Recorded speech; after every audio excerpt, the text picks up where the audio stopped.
It was 5:42 a.m. on the number 17 bus in Harborview. I was clutching my empty backpack, my account just drained. The old man beside me quietly slid over a new monthly pass. "Don't let them make you their story," he whispered. I scoffed, thinking it was just stranger's pity.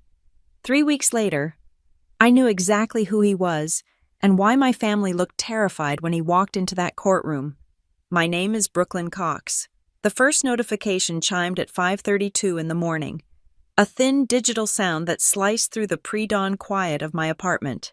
My phone screen lit up the darkness. Harbor Federal transaction approved, $312.77. I frowned, my mind thick with sleep.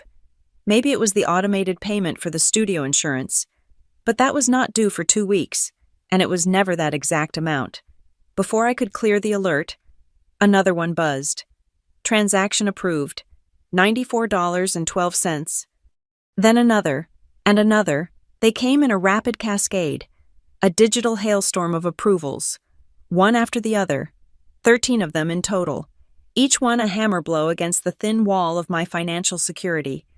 I sat bolt upright, the blankets pooling around my waist, and fumbled for the banking app icon. My thumbprint barely registered before the screen refreshed. Savings account studio fund. Current balance, $4.18. I stared. The numbers did not compute. The world tilted slightly. That account had held over $12,000, saved over 4 years. Penny by agonizing penny, every double-booked weekend, every commercial shoot I hated, every late night spent archiving public records for side money. It was all there for the lease deposit on the Pier Quarter studio. It was gone. My hands were shaking so badly I had to dial the bank's 24-hour line 3 times. When a voice finally answered, automated and offensively cheerful, I just started yelling, "Fraud! Fraud! My account is empty!"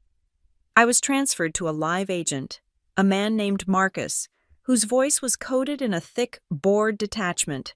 I read him the transactions, my own voice cracking. "Ma'am, let me review the activity." He sighed, the sound of typing clicking in the background. A long, agonizing pause.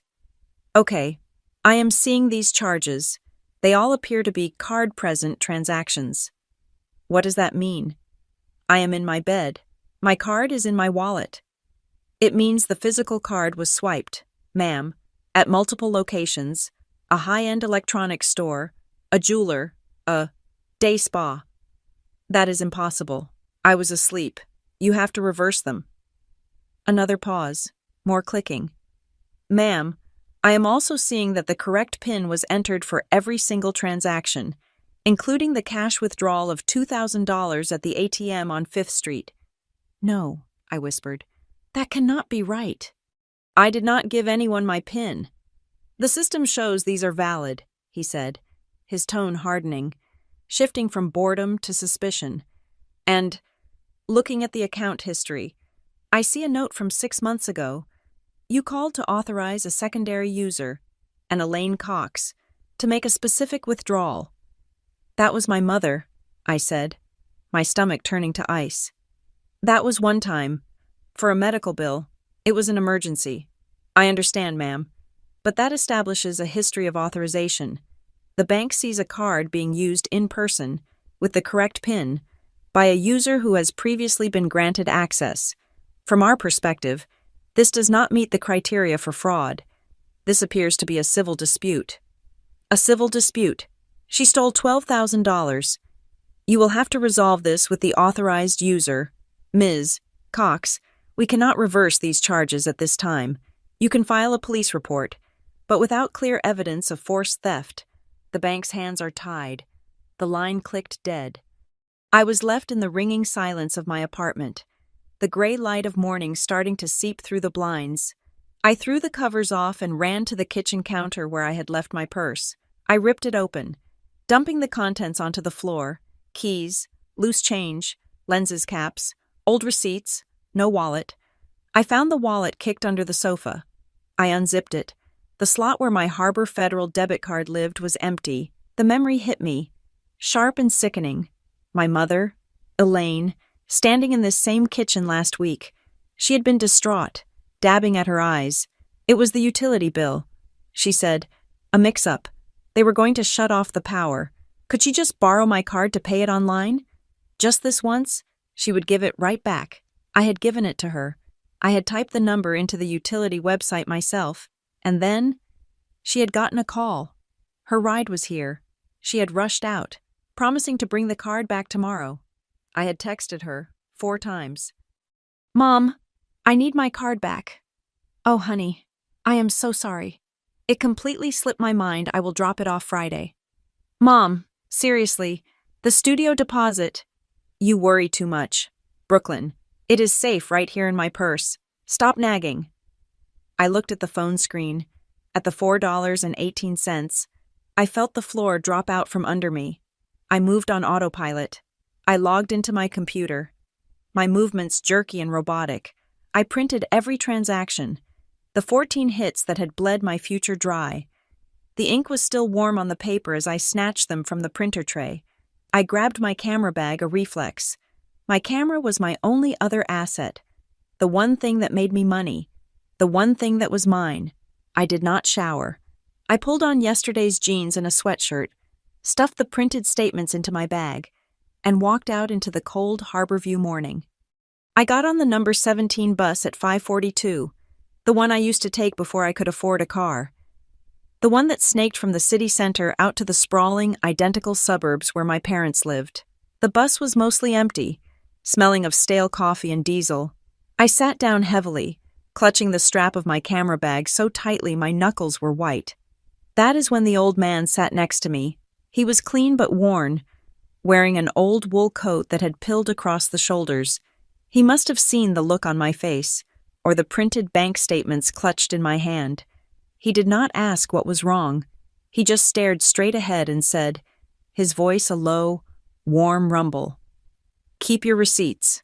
I turned, startled. "Whatever it is," he said, still not looking at me. "Do not argue. Document. Keep the paper. People get loud. Paper stays quiet. Paper wins." I must have looked at him like he was crazy. I just nodded, a jerky, dismissive motion, and turned back to the window. All I could think about was the deposit for the Pier Quarter studio, 2,500 square feet of exposed brick and north-facing windows. The landlord, Mr. Henderson, had given me until the end of the week. He had 2 other offers. I had promised him the certified check by tomorrow. That dream was now gone, evaporated, stolen by a day spa and a jewelry store. The bus ride felt like an eternity. When I finally got off, the sun was up, casting a weak light on the manicured lawns of my parents' neighborhood. Their house looked exactly as it always did. Humble, neat, a picture of modest, middle-class piety. I used my old key. The house was quiet. "Mom, Dad?" "In the dining room. Honey." My mother's voice trilled. "We are just finishing breakfast." I walked in and stopped cold. The table was set, not with the everyday chipped Corelle, but with new glittering crystal glasses, the kind I had seen in department stores for hundreds of dollars. In the center of the table was an open bottle of wine, a deep red, with a label I recognized from a shoot I had done for a luxury magazine. It retailed for over $100. My father, Greg, was sipping from one of the new glasses, reading a pamphlet. Brooklyn, what a surprise. My mother, Elaine, beamed, bustling up to hug me. She was wearing a new silk robe. She smelled of expensive perfume, the kind she always borrowed from me when I visited. "You are just in time. Greg was just telling me all about the plans for the mission trip." "Mission trip?" I repeated, my voice flat. "Yes, to San Paloma," Greg said, not looking up from his pamphlet. He sounded self-important, pastoral. "A real opportunity to serve. We are leading a delegation." I could not speak. The smell of the wine, the glitter of the crystal, the casual mention of an international trip, my $12,000, my studio, my future, it was all sitting on their dining room table. "I need to use the bathroom," I muttered, and walked past them down the hall. Her purse was on the hall table, a new one, leather. I did not even hesitate. I plunged my hand inside, past the wallet, past the keys, and my fingers brushed against the familiar plastic rectangle. I pulled it out, my debit card. Tucked right beside it was a folded receipt. From Harborview Fine Timepieces, one men's chronograph watch, total $4,180. I walked back into the dining room. I placed the card on the table, then I placed the receipt directly on top of it. Elaine's smile froze, then melted into a look of practiced confusion. Oh, goodness, I completely forgot I still had that. I meant to pay that bill and… You bought a watch, I said. My voice did not sound like my own. It was a low, dead thing. You bought a $4,000 watch, and crystal glasses, and wine, and you went to a spa, and you drained my entire savings account. Elaine's face crumpled. The tears came instantly, a performance I had seen 1,000 times. Oh, Brooklyn, you do not understand. We borrowed it, just borrowed it. Your father? He needed something respectable for the ministry trip, to make a good impression for the donors. Borrowed it.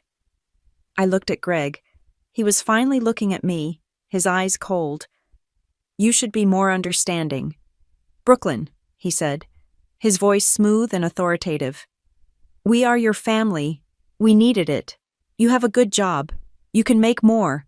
This is for the Lord's work. The Lord's work, a $4,000 watch. The volume was rising in my throat, a hysterical bubble. That was my studio deposit. That was 4 years of my life. You stole from me. I grabbed my phone. I am calling the police. I am reporting this as theft. Greg's expression did not change, but a new, dangerous edge entered his voice. He leaned forward. You do that. You call them. And then we will make some calls of our own. What are you talking about? Your clients, he said, almost casually. That big one. Oak Fable. Is it? We will just have to let them know. Let them know our daughter is having a mental health crisis, that she is unstable, accusing her own loving parents of terrible things. How do you think that will look for your reputation? Do you think they want an unstable person handling their brand? I stopped. The phone felt heavy in my hand. He saw the hesitation. He smiled. We are your family, Brooklyn. We look out for each other. You would not want to damage the family name, would you? Which is also your name. The blackmail was so simple, so effective. It sucked the air from my lungs. He was threatening my career, my name, the only thing I had left. Give me my card, I whispered. Elaine pushed it across the table, her tears already drying. See, no harm done. It is all a misunderstanding. I spent that night on their sofa, the one that smelled like dust and secrets. I could not drive back. I could not face my own empty apartment. I lay there in the dark, clutching my camera bag to my chest like a shield. The fear that settled over me was colder and heavier than just the loss of the money. That was gone. I knew I would never see it again. This was something new. It was the realization that my parents saw my success not as something to be proud of, but as a resource to be plundered, and they would burn my entire life to the ground to cover their tracks. The money was just the start. My professional reputation, my very name, was cracking, and they were the ones holding the hammer. I left their house before the sun was fully up, clutching my now useless debit card. The first stop was not my apartment, but the Harborview Police Precinct on 4th Street. I felt naive, almost childish, but I had to follow the protocol the bank agent had mentioned. I had to have the paper. I sat for an hour on a hard plastic bench, the smell of stale coffee and floor wax filling the air, before a tired officer with a permanently skeptical expression called my name. I laid it all out in the quiet interview room, the 14 transactions, the withdrawal, the $12,000, the watch receipt, the threat against my clients. He typed slowly, one finger at a time. So, let me get this straight. You are accusing your mother, Elaine Cox, of using your debit card. She stole it, I clarified, my voice tight. She drained my account and my father threatened me when I confronted them. But you have let her use this card in the past. Once, 6 months ago, for a specific utility bill, I authorized a single payment. He sighed, a long, weary sound, and leaned back in his chair, the springs groaning. Ma'am, this is a family dispute. It is a civil matter. It sounds like you lent her the card, and now you regret it. I did not lend it. She kept it under false pretenses. That is theft, and the credit card fraud. He held up a hand. We cannot prove who entered the PIN. You admit she had prior access. We cannot arrest your mother because you two are arguing over money. He handed me a slip of paper with a reference number. I knew, just by looking at the coding on the printout, what it was. It was not a criminal case file. It was a domestic incident report, destined for a digital folder no one would ever open. It was, in the eyes of the law, meaningless. My next call was back to Harbor Federal. I fought my way through the automated system, escalated to a supervisor in the fraud department, and gave her the police report number. Her response was cold and immediate. Ms. Cox, I have reviewed the file. As the initial agent informed you, the transactions were all card present. The correct PIN was entered on all attempts. Furthermore, your account history shows a documented instance of prior authorization for the very individual you are now accusing. That was one time, for one bill, I pleaded, desperation rising in my throat. This is $12,000. This is different. The bank is not in a position to mediate family financial arrangements. Ma'am, as far as our security system is concerned, these are valid charges. We will not be issuing a provisional credit, and we will not be reversing the transactions. We now consider this matter closed. The line clicked. The two institutional doors, law enforcement and the bank, had slammed shut in my face. I was alone. The dread had settled into a cold, hard knot in my stomach. The way my father threatened me, it was too practiced, too easy. He knew exactly which levers to pull. It made me think, what else had they done? I went home to my small apartment, locked the deadbolt, and sat down at my computer. My hands were shaking, but I forced myself to be methodical. I logged into my credit monitoring service. The world stopped. It was not just the savings account. 2 new credit cards, one from a national bank with a $5,000 limit, one from a department store with a $10,000 limit. Both opened 3 weeks ago, both maxed out. Electronics, clothing, airline tickets, and one personal loan, $20,000, issued by an online lender I had never heard of. Bayline Capital, funded just 8 days ago. My score, which I had painstakingly built to the high 700s, was now listed as 545. It had fallen more than 200 points in less than a month. I was toxic. They had not just emptied my present, they had stolen my future. They had used my social security number, my good name, and leveraged my entire life for $35,000 in debt I never saw. The phone rang, and the caller ID read, Pier Quarter Holdings. It was Mr. Henderson, the landlord for the studio space. Brooklyn, good morning, he said, his voice cheerful. Just calling to confirm you are dropping off the deposit check by noon tomorrow. I have got 2 other parties very interested, but you know I want you in that space. I leaned my head against the drywall. The paint felt cool. Mr. Henderson, I said, my voice hollow. There has been a significant financial emergency, fraud. I do not have the deposit. There was a long silence. Oh, he said. His voice lost its warmth. Well, Brooklyn, I am sorry to hear that. Truly. But I am running a business. I cannot hold the space for you on a maybe. I will give you 7 days. That is the absolute best I can do. End of business next Friday, or I have to give it to the next person in line. 7 days. I needed a miracle. I hung up and immediately called Anchor Street Credit, the local union that was handling my small business loan for the studio equipment. I spoke to Janine, my loan officer. Brooklyn, I was just about to call you, she said, and her voice was strained. We ran the final credit check this morning to draw up the papers. Your file. It completely collapsed. Your score dropped over 200 points, and it is showing $35,000 in new unsecured debt. We cannot approve the loan. The file is suspended, effective immediately. I tried to explain. That is the fraud I am talking about. It was not me. I am filing reports. I can fix this.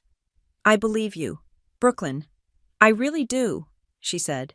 And she sounded genuine. But the numbers are the numbers. The underwriters will not sign off until you can get that debt proven as fraudulent and removed from your report. My hands are tied, and you and I both know that takes months, not days. The studio was gone. The entire 4-year dream dissolved in a single morning of bureaucratic indifference. Panic was making my vision swim. I had a deadline. Oak Fable, my biggest retainer client, was expecting a batch of retouched product shots for their new catalog. I grabbed my hard drive, located the folder, zipped the files, and sent the email. 10 minutes later, my contact there, Mark, emailed back. Brooklyn, you sent us the raw files from the 2023 winter shoot. We need the retouched finals for the spring line. The deadline was noon. Is everything okay? I stared at the screen. I had sent the wrong folder. A stupid, amateur mistake. I fumbled for the drive, found the correct files, and sent them, my apology sounding weak and desperate even to me. He replied almost instantly, "No problem. We have them. But listen, let us schedule a call for next week to discuss the upcoming summer shoot. We might need to adjust the schedule." Adjust the schedule, the corporate code for "we are nervous." My father's threat was already becoming real. Without him even having to make the call, my own stress was doing the work for him. I was drowning. I needed to know if I was the only one. I called my younger cousin, Dylan. He was 22, just starting his first graphic design job. "Hey, D. Weird question," I started, trying to sound casual. "Did Aunt Elaine ever ask you for money?" There was a long silence on the line, then a heavy sigh. "Why, what did she do to you?" "How much?" Dylan. $6,000, he muttered, the shame evident in his voice. "It was last year. She said Uncle Greg had a heart scare. They needed it for the hospital deductible, and they would pay me back in full when their CD matured. I emptied my savings." "You never got it back," I stated. It was not a question. "No. When I asked about it 3 months later, she started to cry. She told my mom I was stressing her out, that I was being ungrateful for all the times she had babysat me as a kid. My own mom got mad at me. I let it go. It was easier than fighting the whole family." Ungrateful. The word hit me like a stone. I hung up and dialed my sister, Riley. We had not spoken in 2 years, not since her wedding. She lived in Portland, and she had cut our parents off entirely. I had always thought she was being dramatic, cold. Now, I wondered. She picked up on the 4th ring. "Brooklyn?"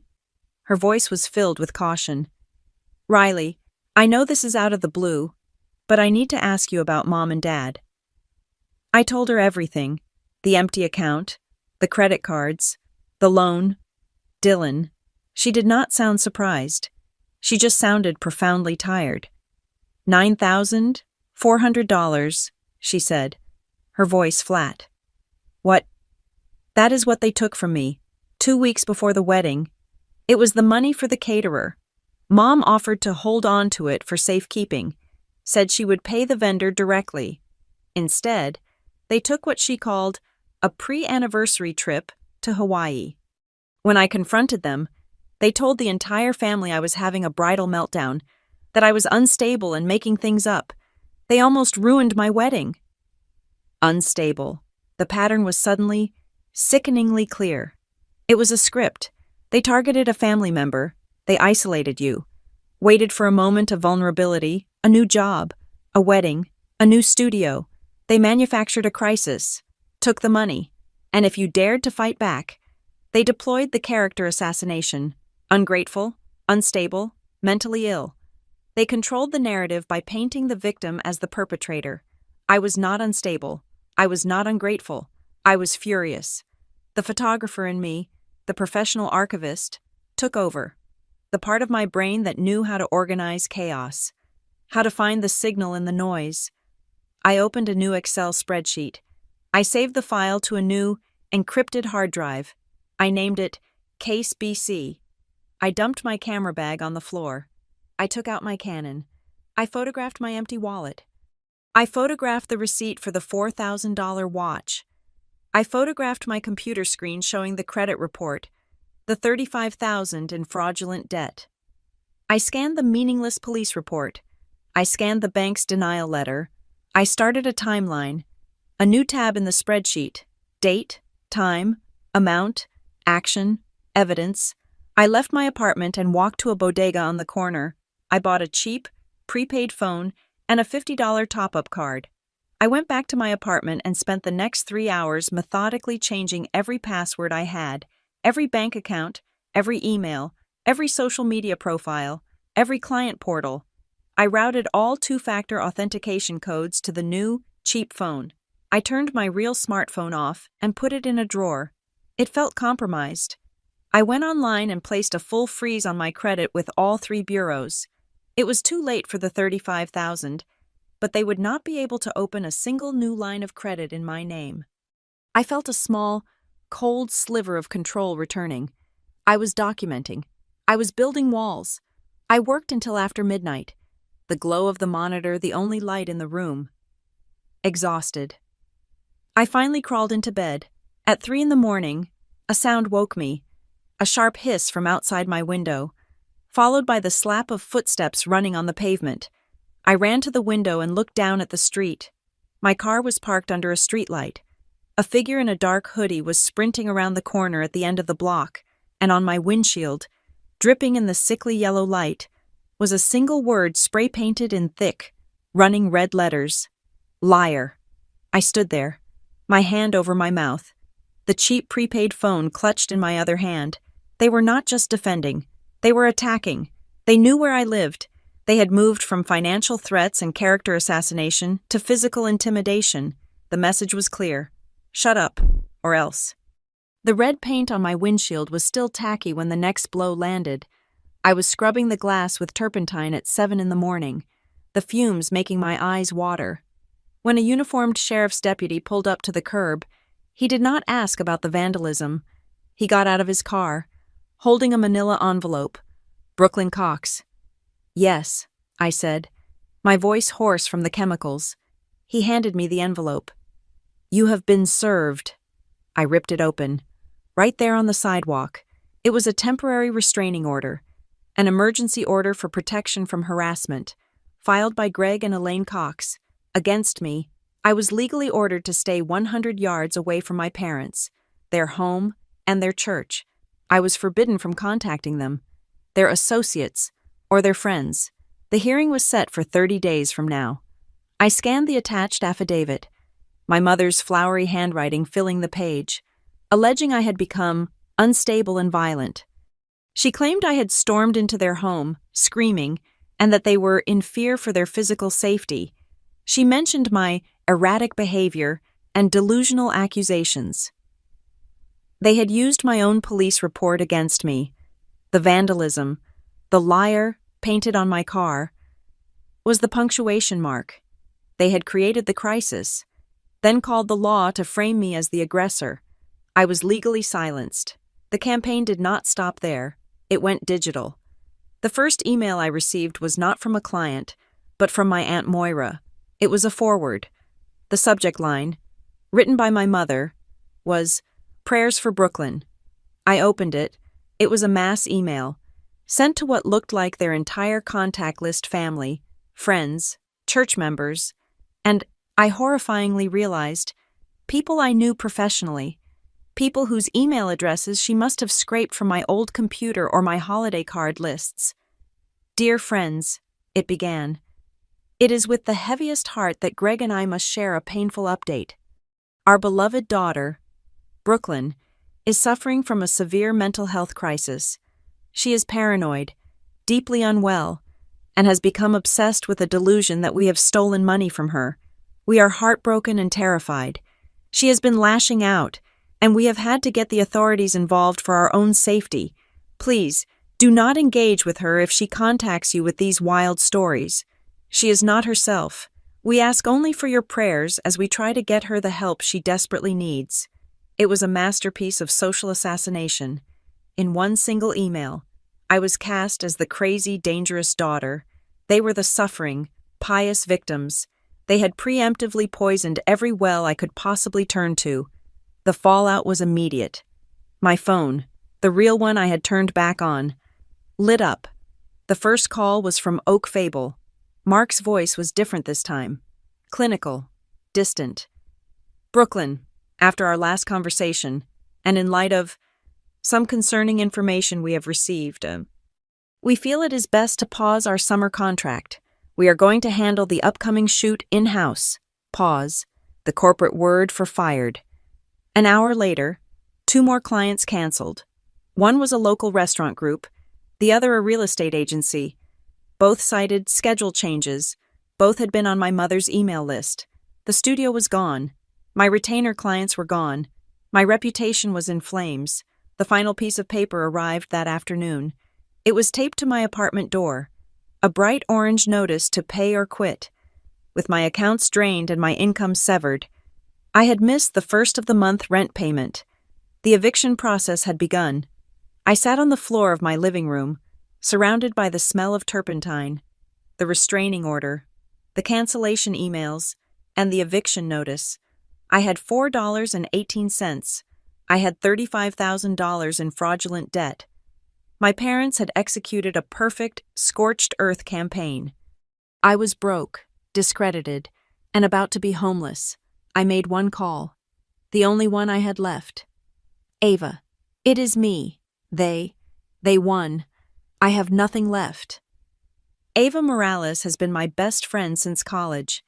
She is a data marketer, a person who lives and breathes spreadsheets, pivot tables, and demographic analysis. She does not panic. She optimizes. She was at my door in 15 minutes. She did not hug me. She did not offer platitudes. She just looked at the restraining order, the eviction notice, and the red smear still on my car window. "Pack a bag," she said. "We are going to my place, and bring that new hard drive you told me about." Ava's apartment in North Harbor was a clean, minimalist space overlooking the water. It smelled like white tea and electronics. As soon as I dropped my bag in her living room, she handed me a beer, sat me on her sofa, and opened her laptop. "Okay, you are done talking. You are done reacting. They want you to be emotional. They want you to be hysterical. That is how they win. We are not going to be hysterical. We are going to be factual." She turned the laptop toward me. "You are a commercial photographer. You are an archivist. Your job is to document reality. So let us document." She looked at me, her eyes sharp. "Collect. Do not argue. Do not engage. Do not email them. Do not call them. Every time you feel the urge to scream, you scan a receipt instead. We are not building a case for a family argument. We are building a financial map. Where did the money start? And where did it go? We need a ledger." "A ledger." "Recovery ledger," I said, the name tasting strange and bitter in my mouth. "Good." Ava's fingers flew across the keyboard. She created a new, secure, invitation-only online group. "Who else? You mentioned Dylan. You mentioned Riley." I invited them.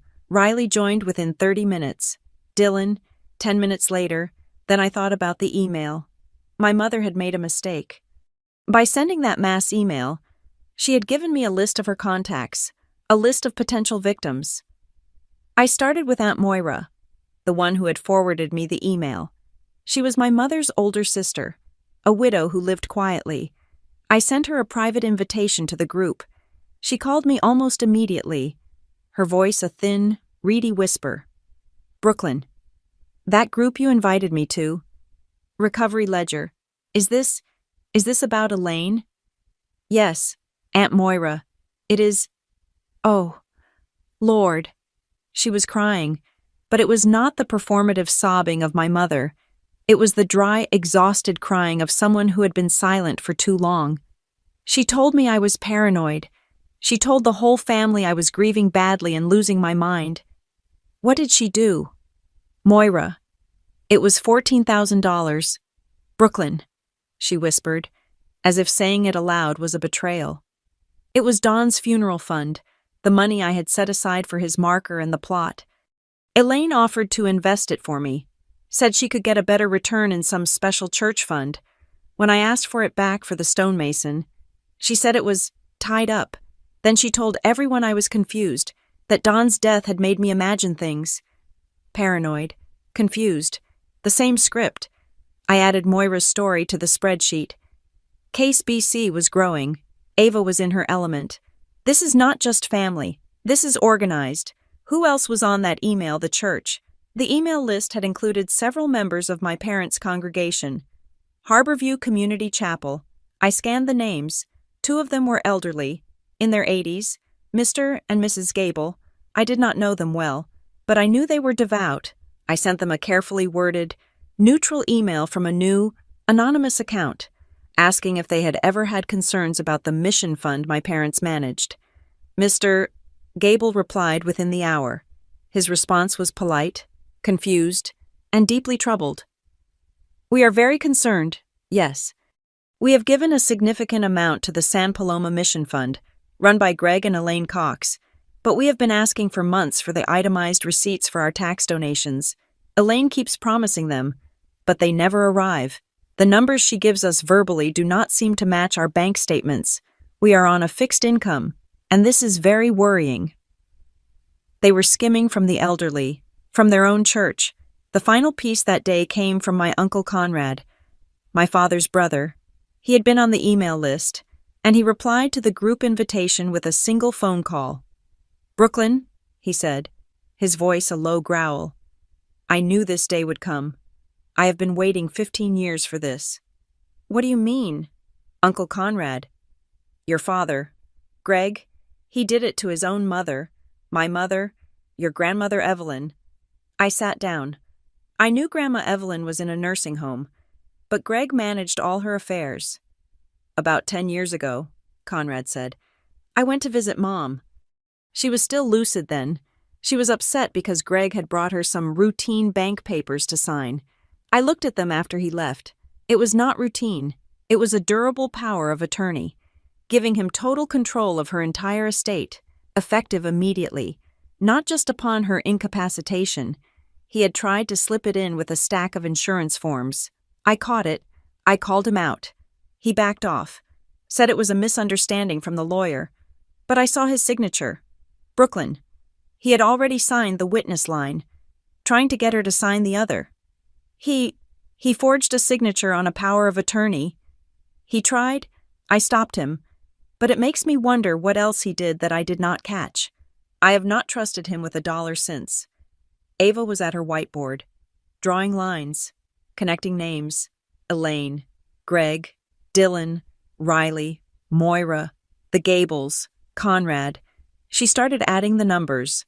My $12,000, my $35,000 in fraudulent debt, Dylan's $6,000, Riley's $9,400, Moira's $14,000, the Gables' significant donations, which we estimated at least $10,000 a year for the last 5 years, and that was just what we knew. Ava did the math. This is over $180,000, Brooklyn, and that is a conservative estimate, based on just what we can prove in an hour of calls. This has been happening for at least 10 years. The scale of it was staggering. It was not just impulse, not just desperation. It was a long con, a systematic draining of every person who trusted them. I finally understood. My father, Greg, was the calculator. He was the one who understood power of attorney, who knew how to open credit lines, who orchestrated the legal and financial architecture. My mother, Elaine, was the face. She was the damsel in distress, the tearful, loving, confused victim, deployed to handle the emotional manipulation and the social cleanup. They were a team. That night, I could not sleep. I was on Ava's sofa, the city lights of North Harbor glittering outside. My Case BC file was open, the spreadsheet glowing in the dark. My cheap prepaid phone, the one I had set up just for security, vibrated on the table. It was not a call or a text. It was a push alert from a service I had set up earlier that day. On a hunch, I had created a public records monitoring alert tied to my parents' names and their known email addresses. It was designed to catch any new public filings, business registrations, or, in this case, new data breaches. This alert was different. It was from a service that monitors international financial registrations. The alert read, "New account registration detected. Cox, affiliated email, Greg's primary email, Institution Bice International Bank, Bice, a tiny, notorious island nation in the Caribbean, a place with no extradition treaties, a place where people went to make money disappear. They were not just stealing. They were planning to run." The notification from the monitor alert sat on the cheap phone screen, glowing in the dark of Ava's living room. Bice International Bank. It was not just a name. It was a strategy. Bice was a black hole for money, a place with banking secrecy laws that made the Cayman Islands look transparent. It was a one-way destination. This was not a debt spree. This was not a scramble to cover expenses. This was an exit plan. If they were planning an exit, they would be liquidating every asset they could touch. My mind immediately went to my Uncle Conrad's warning. He tried to get her to sign a power of attorney. I stopped him. My grandmother, Evelyn Keaton. The restraining order was a complication. It explicitly forbade me from contacting my parents or their associates. But Evelyn was my blood. She was not an associate. She was a target. I drove Ava's car to Rosemar Court, the assisted living facility where my father had installed her 5 years ago. I was willing to risk the contempt charge. I found her in the communal sunroom, watching a game show with the volume muted. She was frail, her hands translucent over the arms of her wheelchair, but her eyes were exactly as I remembered them, sharp, intelligent, and deeply tired. "Brooklyn," she whispered, her face lighting up before a cloud of worry passed over it. "You should not be here, Greg." He was very clear. "He said you were unwell." "I am not unwell, Grandma," I said, kneeling beside her chair.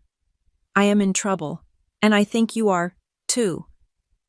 I laid out the abbreviated version, the stolen savings, the fraudulent loans, the Bice account.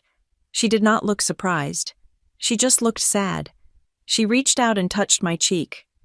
"He was never right. Your father," she said, her voice thin as paper. "Not since he was a boy." "What do you mean?" "It was 1981, she said, looking past me at the silent television. "Greg was 22. He had gambling debts, bad ones. His father, my husband, had to bail him out. We thought that was the end of it. Then, after my husband passed, I found the letter.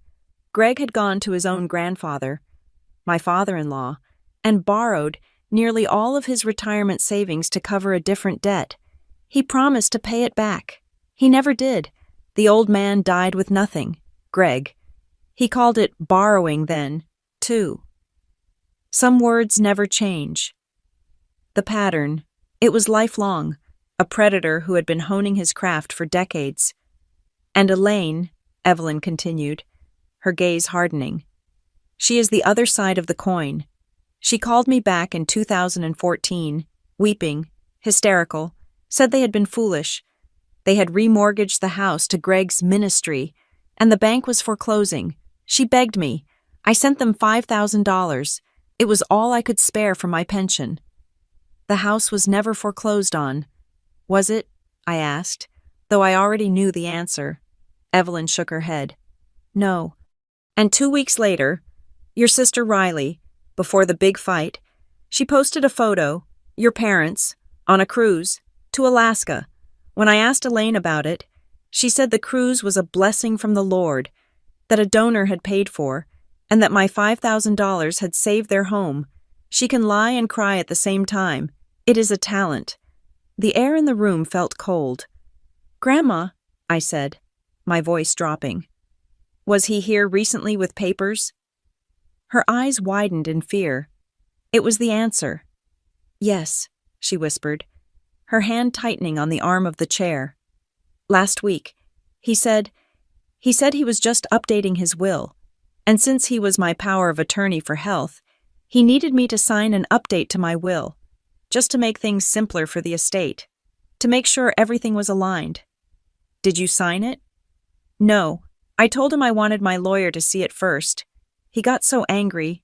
Brooklyn, his face changed. He told me I was being difficult, that I was confused. He scared me. He said he would be back. Where are the papers? Grandma? She pulled them from the drawer of her side table, a thick sheaf of legal documents. I laid them out on the floor of the sunroom and, using my professional camera, I took high-resolution photographs of every single page, every clause, every signature line. I drove back to Ava's apartment feeling like I had swallowed ice. I immediately sent the image files to an independent lawyer Riley had used in Portland, someone with no ties to Harborview. He called me back within an hour. His voice was grim. Ms. Cox, I am looking at these documents. This is not an update. This is a complete financial coup. This document attempts to transfer 90% of your grandmother's assets, including her home and her investment portfolio, into a new, irrevocable trust. The sole trustees and beneficiaries of that trust, Gregory Cox and Elaine Cox. What about the grandkids? I asked. You are all explicitly disinherited. You, your sister, any other grandchildren. It is a blatant attempt to seize her entire estate and legally wall it off from the rest of the family. This is not estate planning. This is elder financial abuse, plain and simple, and it is highly illegal. I hung up the phone. The pattern was no longer about borrowing. It had escalated. My $12,000 savings account, the $35,000 in credit card debt, that was just the seed money. That was the dry run. The real target was my grandmother's entire life savings. When I got back to Ava's, she had cleared the entire living room wall. We are going analog, she declared, handing me a stack of pushpins. Digital is too easy to delete, and we have too many data points. We are building a physical map, a proper war room. For the next 8 hours, we worked. I printed everything, the bank statements from the 14 fraudulent transactions, the receipt for the $4,000 watch, the photo of my vandalized windshield, the email from my mother calling me unstable, the credit reports, the timeline of Dylan's loan and Riley's wedding money, the crying affidavit from Aunt Moira, and now, the high-resolution photos of Evelyn's fraudulent will. The recovery ledger group had quietly grown. 2 more cousins and a former neighbor of my parents had joined, each with a story of a loan or a donation that was never repaid. We were now at 11 victims. The provable, documented amount stolen was climbing well past $200,000, not even counting my grandmother's estate. Ava, meanwhile, was buried in her laptop, running data queries on public records. I found the drain, she said, her voice tight with focus. The money from the Gables, the elderly couple from the church, their donations. They were never deposited into the Harborview Community Chapel's main account. Where did they go? They were funneled into a separate entity, an LLC. I found 2, both registered to my parents' home address. She wrote the names on 2 large index cards and pinned them to the center of the wall, Cedar Pike LLC. Blue Heron Missions. Blue Heron Missions is the front, Ava explained, tapping her screen. It is registered as a nonprofit organization. This is the ministry. This is where the cash donations from people like the Gables and Moira go. It is a black hole, no receipts, just faith. They take in cash and untraceable checks. And Cedar Pike? I asked, looking at the sterile, corporate-sounding name. That is the washing machine, Ava said. Blue Heron donates its funds to Cedar Pike for logistical support and consulting services. And Cedar Pike is the entity that pays the bills, the lease on their new car, the $4,000 watch, which I guarantee was billed as mission supplies, the spa days, the luxury goods. How do they justify it? They are printing their own invoices, Ava said, her voice dripping with disgust. Blue Heron pays Cedar Pike for travel coordination or donor outreach, and the invoices are self-generated. It is a closed loop. Money in as charity, money out as business expenses. They are laundering the donations. She saved her biggest discovery for last. Because they are LLCs. They have to file taxes. I ran a public data query on their tax filings. Here is the kill shot. Brooklyn. She printed a single page. It was a summary of their Schedule C filing. Both LLCs combined, she said, declared a total taxable income last year of $22,000. I looked at the wall, the $4,000 watch, the new crystal, the plans for an international trip to San Paloma, the BICE bank account. They are committing massive, blatant tax fraud, I whispered. Yes, Ava said, stepping back from the wall. And now we know why they are running. She pointed from the LLC tax returns to the BICE bank alert, then to the fraudulent will, and finally to the email about the San Paloma mission trip. The pieces slammed together with the force of a physical blow. They were not just running, they were cashing out. They were executing the final step, seizing Evelyn's entire estate, planning to dump the liquid assets into the untraceable BICE account, and using the mission trip as air cover for a one-way flight to a non-extradition country. It all made sense. The restraining order, the liar on my car, the email blast painting me as unstable. They were all countermeasures. They were all designed to provoke me, to make me scream and cry and act exactly like the hysterical victim they were painting me as. They wanted an emotional fight. I thought of the old man on the bus. Don't let them make you their story. No more, I said, my voice cold and quiet. Ava looked at me. No more arguing. No more defending my sanity, I said, turning to face the wall of evidence. They want an emotional fight. They are going to get a paper trail. We stop talking to the family. We stop reacting to the smear campaign. We are moving this from a family dispute to a federal case. We are going to talk to the IRS. The wall of evidence in Ava's living room was a monument to my family's betrayal. But it was also a chaotic, emotional mess. It was my story, to win. It needed to become their case file. My first stop was Harborview Legal Aid. I was broke. I had an eviction notice, and I was the subject of a restraining order. I qualified.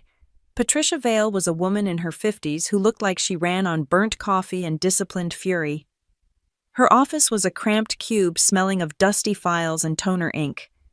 She listened to me for 20 minutes without interruption, her eyes scanning the summary I had prepared. The local police will not touch this, she said, her voice flat. It was not a question. They see Cox versus Cox, and they close the file. The restraining order was smart. Your parents' move. It frames you as the aggressor and silences you legally. But the theft, I insisted. The $35,000 in fraudulent debt. Proving who entered the PIN is a nightmare, Patricia said, leaning back. They will say you gave it to them. Your mother will cry. Your father will look pious. It is a, he said, she said, in a system that hates domestic complications. Criminal is hard. Brooklyn, it is a high bar. She leaned forward. But civil is not, and tax fraud is not. The IRS does not care if your mother cries. Patricia agreed to take the case on a pro bono basis, focusing on the identity theft. Her first move was procedural. A barrage of paper. We drafted and sent a formal cease and desist letter to my parents' lawyer, demanding they stop all contact and immediately return the $12,000. We sent a second, separate letter demanding full repayment of the $35,000 in fraudulent debt, thereby establishing a formal civil dispute. The third set of letters went to the creditors, Harbor Federal, the department store, and Bayline Capital, the $20,000 personal loan. The responses were swift and brutal. Harbor Federal sent a form letter reiterating their position. PIN transaction, prior authorization, civil dispute. Bayline Capital was worse. Their fraud department sent a 2-page packet demanding definitive proof of the perpetrator's identity, including a police report that named the suspect. When I sent them the domestic incident report, they denied my claim within an hour. The system was designed to lock me in. A family member was the perfect culprit, because the system assumes the victim is complicit. The debt was mine. The local precinct is a dead end, Patricia advised, her voice tight with frustration after a failed call with a Harborview detective. The banks will not move without a real criminal file. The local cops will not open a criminal file because it is a family dispute. It is a perfect loop. You have to go up the ladder. You need to leapfrog them entirely. We need to talk to the State Attorney General's Financial Crimes Unit, and we need to talk to the IRS. Ava, who had been listening on speakerphone, hung up and immediately dialed a new number. "I know a guy," she said. "He used to do fraud investigation for a major insurance carrier. Now he consults. He is retired, bored, and loves digging through trash." His name was Sam Worth. He showed up at Ava's apartment an hour later, looking more like a birdwatcher than a forensic investigator. He was in his late 60s, mild-mannered, and carried a worn leather briefcase. He stood in front of our wall of evidence for 10 solid minutes. He did not look at the photos of my parents or the emotional affidavits from my relatives. He just looked at the numbers. He studied the Schedule C filing for Blue Heron missions. He looked at the receipt for the $4,000 watch. $22,000 declared income, he mused, tapping the tax form. He then tapped the watch receipt. This single item is nearly 20% of their entire declared annual earnings. Amateurs, but greedy amateurs. He turned to me, and for the first time, I saw someone who was not looking at me with pity. He was energized. "This is not a family dispute, Ms. Cox," Sam said, a small smile playing on his lips. "This is a structured criminal enterprise. You are not the only victim. The United States Treasury is a victim." That one sentence changed everything. Sam spent the next 2 days at Ava's dining table. He dug into the LLCs. He reviewed the timelines from Dylan, Riley, and Moira. He looked at the estimates from the Gables. "I have done a conservative cash flow analysis. Based on just the known donations and your parents' documented luxury expenditures over the last 7 years, he said, handing me a preliminary spreadsheet. "I can conservatively document a minimum of $160,000 in undeclared income. That is more than enough to trigger a full audit and an inquiry from the IRS Criminal Investigation Division." CI. Criminal investigation. The words had weight. This was no longer about a family betrayal. This was about federal crime. We gave the file a name, Project BOS 17. A quiet nod to the old man who told me to document, not argue. Our team had its roles. Sam, the forensic accountant, took the numbers. He built month-by-month cash flow charts. In one column, he listed the declared $22,000 income in black ink. In the parallel column, he listed their known expenses in red: the new car lease, the spa treatments, the watch, the travel. The red column dwarfed the black one. It was a visual confession. Ava, the data scientist, built the dashboard. She created a flowchart that visually tracked the money. "Telling the story with numbers," she called it, an arrow went from Mrs. Gable's bank account to Blue Heron missions. A thicker arrow went from Blue Heron to Cedar Pike LLC, and from Cedar Pike, a dozen smaller arrows pointed out Harborview Fine Timepieces, San Paloma Travel Agency, Mercedes-Benz Leasing. My job was the archivist and the visual expert. I took the raw data and made it impossible to ignore. I put the photos of the luxury goods next to the mission fund donation requests. The cognitive dissonance was damning. While they built the case, I built my defense. I had to disappear financially and professionally, and then reemerge, clean.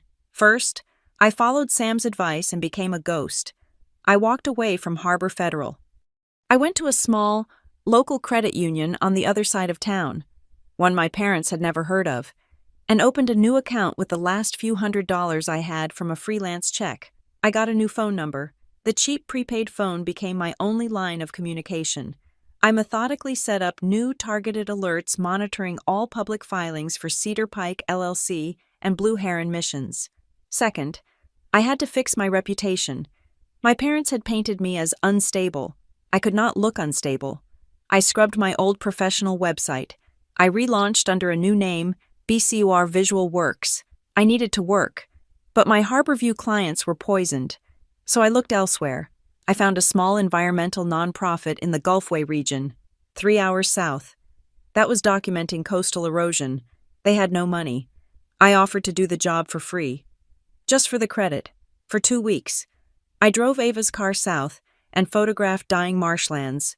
The work was stark, honest, and powerful. When the Gulfway Environmental Fund published the photo essay, it got picked up by a state news wire. I was not unstable Brooklyn Cox anymore. I was BCL Visual Works, documentary photographer. I was laundering my own reputation, and it was working. Most importantly, I was silent. I did not respond to the flying monkeys. The relatives who emailed me saying, "Your mother is heartbroken." I did not post a single thing on social media. I let the eviction notice hang on my old apartment door, which I had already vacated. I let the narrative of poor broken Brooklyn settle. I let them think they had won. The silence, it turned out, made them nervous. A week before the restraining order hearing, an email appeared. It was from Elaine. "Brooklyn, honey, this has all gone too far. My heart is broken into a million pieces. I know you are angry, but we are still family. Your father and I just want to talk. Can we please just meet for coffee? Just you and me. No lawyers, no anger. Let us just heal this family." I read the email to Sam and Patricia over the burner phone. "It is a trap," Sam said immediately. "They are nervous. They want to know what you know. They want to find out what you're planning before the hearing." "I know," I said.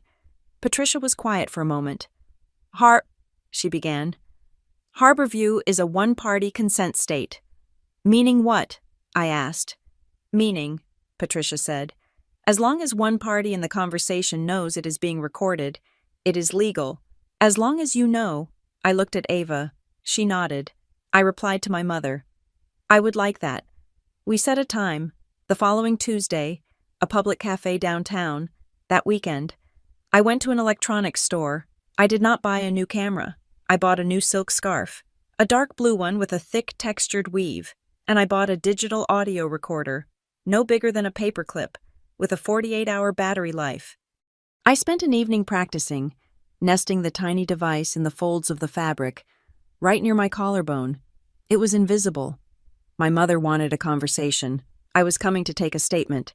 The cafe was public, bright, and smelled of burnt espresso. I was 10 minutes early. I sat in a booth facing the door. The blue silk scarf knotted loosely around my neck. I adjusted the fabric, ensuring the tiny microphone grill was clear. I felt its weight, a small, cold piece of metal against my collarbone. I was not there for reconciliation. I was there for a deposition. Elaine arrived exactly on time. She had dressed for the part of the heartbroken mother in a soft, dove-gray sweater and minimal makeup. Her eyes were already rimmed in red. A performance that, I realized, she could probably summon on command. She slid into the booth and immediately reached across the table, her hands grasping mine. Her skin was cold. "Oh, Brooklyn," she whispered, the tears welling instantly. "Honey, thank you for coming. This fighting is just killing me. It is tearing us all apart. We are family. Brooklyn, that is the only thing that matters." I let her hold my hands. I looked down, feigning shame. I had rehearsed this. I could not be the accuser. I had to be the penitent, confused daughter she wanted me to be. "I know, Mom," I said, my voice quiet. I think I just got overwhelmed with the studio and the money. Maybe I just overreacted. I have been under so much stress." The relief that washed over her face was visible, a physical relaxation of her shoulders. She had come here expecting a fight, and instead, I was handing her the narrative she had written for me. "Yes, honey," she said, squeezing my hands. "Exactly. That is what I told your father. You are just exhausted. You work so hard. Your father and I, we just want to help. We are always on your side. You know that." "I know," I said. I pulled my hands back slowly to lift my coffee cup. I worry about you guys, too. That mission trip to San Paloma sounds huge. It is a lot to manage, she brightened. Oh, it is. The Lord's work is so demanding, but it is such a blessing. So many people are counting on us. I took a sip. It must be complicated, planning something that big, especially the flights. I remember when I booked a trip to Europe. The tickets were a nightmare. I kept my voice casual. Are your tickets one way? You know, just in case the work takes longer than you expect. It was a calculated guess, based on the BICE account. People going on vacation book round trips. People fleeing do not. Elaine frowned. A flicker of confusion. The question was too specific. Oh, goodness, no. It is a multi-stop itinerary. Honey, very complicated. She was trying to brush it off. We go to San Paloma first, of course, for the ministry work, but then we have to visit some other donors in other countries. It is all a lot to manage. A multi-stop itinerary, not a mission, a route. I nodded, as if that made perfect sense. I looked down into my cup. I get it. It sounds international. That makes sense. I was so confused. Confused about what? Honey? I saw a registration alert, I said, making my voice small, almost childlike. The bank must have flagged it. The international banking. It must be very specialized. For the ministry. I had not even heard of a bank in Beas. The change was instantaneous. It was not a slow realization. It was a visceral, physical transformation. The soft, concerned mother vaporized. The blood drained from her face, leaving behind blotchy patches of purple anger. Her entire body went rigid. She leaned across the table, her voice no longer a maternal whisper but a low, guttural hiss. What did you say?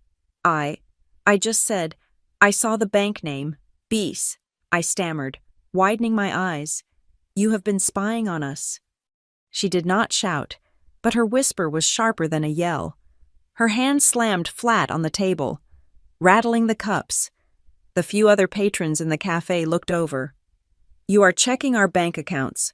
What else have you been doing? That is illegal. Brooklyn? That is harassment. Got it. She had not said. What is BICE? She had not said. We do not bank there. She confirmed its existence by defending it. She had admitted, on tape, that they had a hidden, offshore account that I was not supposed to know about. I leaned back, performing the role of the cowed daughter perfectly. No, Mom. No, I was not spying. I swear. I got a letter. What letter? She snapped, her eyes narrowing. She was in damage control mode now. It looked like a tax form. It came to my old apartment. I think it was misdelivered. It was addressed to Cedar Pike, LLC, at the house. Give it to me. I did not keep it, I said, trying to make my voice sound panicked. It looked like junk mail, but it said Internal Revenue Service. Something about an audit notification. It said they were reviewing all the LLC filings, and that an official notice would be sent within 30 to 60 days. I got scared. I was worried. Mom, I did not know if I should throw it away. The checkmate. Elaine went absolutely white. The blotchy anger was gone, replaced by a pale, waxy terror. The blood had left her face entirely. She looked, in that moment, like a corpse. She stared at me, her mouth slightly open, but no sound came out. The IRS was not a family dispute. It was a federal agency. She did not say another word. She stood up abruptly, her chair scraping so loudly on the tile floor that the barista winced. She fumbled for her purse, her hands shaking. I have to go, she muttered, not to me, but to the air. She turned and walked out of the cafe, moving stiffly, like someone in shock. I sat there for a full minute, my heart hammering against my ribs. I reached up and touched the silk scarf. The tiny red indicator light, hidden in the weave, was still blinking. I carefully pressed the button, saving the file. I drove back to Ava's, the adrenaline making my hands shake on the steering wheel. I plugged the recorder into the laptop, Sam, Ava, and I listened in silence. When my mother's voice hissed, "You have been spying on us," Sam just closed his eyes and nodded. "That is it," he said quietly. "That is the consciousness of guilt, and the IRS bluffed brilliant. It was a panic button." "Now we watch," Ava said. Turning to her own monitor, she had our network of alerts active. We did not have to wait long. The cafe meeting ended at 10:30 in the morning. At 11:15, Ava's screen flashed. "We have movement. Greg Cox, hard inquiry logged on his IRA. He is checking the penalty for early withdrawal," Sam said. "He is liquidating." At 11:40, another alert. Elaine Cox. New seller registration, Harborview Luxury Exchange. Listing posted, men's chronograph watch, like new, box and papers. "She is selling the evidence," I whispered, astonished at the blatant, stupid panic. At 12:30, a different kind of ping, a geodata alert Ava had tied to their phones. Elaine Cox, location Harborview Federal, main branch, the one with the safe deposit boxes. "She is getting the cash," Sam said, standing up. "They are going to run. Ava, check the flights." Ava's fingers flew. "The San Paloma tickets are still there. Wait, they just paid a $500 cancellation fee. They are canceling San Paloma." "And," Sam pressed, "and here it is. New booking, 2 one-way tickets, Harborview International to Miami, connecting to Bice International, 9 days from now." The room went silent. We had a hard deadline. 9 days until they emptied my grandmother's accounts, took the $200,000, and disappeared into a legal black hole. "Now we move," Sam said, grabbing his briefcase.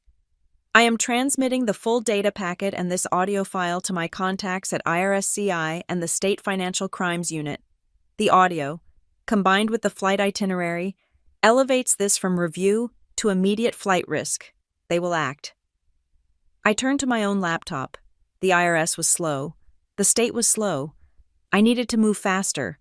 I needed to take back my name. For the next 8 hours, I worked. I was not a victim.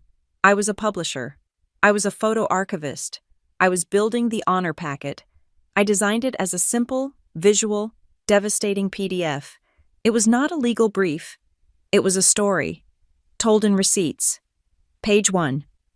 My mother's email. "Brooklyn is having a severe mental health crisis." Page 2. My bank statement. Negative $12,000. Page 3. The watch receipt. $4,180. Page 4. The LLC tax filing. $22,000 declared income. Page 5. The affidavits. Aunt Moira's paranoia. The Gables missing mission funds. Dylan's ungrateful loan. Page 6.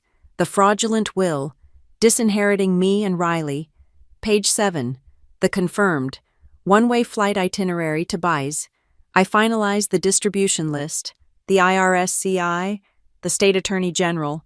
The full board of directors at Harborview Community Chapel. Every family member on my mother's original prayer email. And every victim in the Recovery Ledger group. There was one name left. The Harborview Police. "You cannot go to the chief," Sam warned. "Greg's golfing buddy." "I am not going to the chief," I said. "I am going around him." I called the main precinct line. "I need to speak to Detective Morgan. Financial crimes. It is regarding case file 941DR. Detective Morgan had a reputation. Ambitious, overworked, and zero tolerance for incompetence. She took the call. "I know your case, Ms. Cox. It is a domestic dispute." I told Officer. "It is not a domestic dispute," I said, my voice cold and flat, cutting her off. "It is a multi-state financial fraud enterprise with documented identity theft, elder abuse, and tax evasion. I have confirmed one-way flight itineraries for the suspects to a non-extradition country in 9 days. I will be at your office in 20 minutes with a forensic accounting consultant." I hung up. We sat in her office, a glass-walled cube, me and Sam. Morgan looked furious at being summoned. "This is highly irregular. Ms. Cox, I have 2 minutes before I'm in a briefing. I did not speak. I slid a single, unadorned USB drive across her desk. This is not a dispute, I said. This is a balance sheet. Sam leaned forward. Detective, my name is Sam Worth. I am a retired fraud investigator. On that drive, you will find a full forensic analysis of 2 fraudulent LLCs, Cedar Pike and Blue Heron. You will find documented undeclared income conservatively estimated at $160,000. You will find bank fraud, multiple counts of identity theft, and a pending case of elder financial abuse against an 80-year-old woman in Rosemar Court. You will also find a legally recorded audio file where the suspect, Elaine Cox, confirms the existence of an offshore account in Bice. And finally, you will find the one-way flight itineraries for 9 days from now. He paused, letting the weight of the words settle. The IRS CI Division and the State AG's office received this identical packet 1 hour ago. They are moving on it as a flight risk. We watched her face. This was the moment. She was a career cop. She could ignore this and let the state and feds take a high-profile case, making her precinct look incompetent, or she could seize it. She was realizing that the risk of inaction letting the chief's friends flee the country was suddenly far greater to her own career than the risk of action. She picked up the USB. She stared at it. She looked at Sam. Worth, you are the one who built this. I organized the data for the IRS. Yes. Her eyes narrowed. She stood up.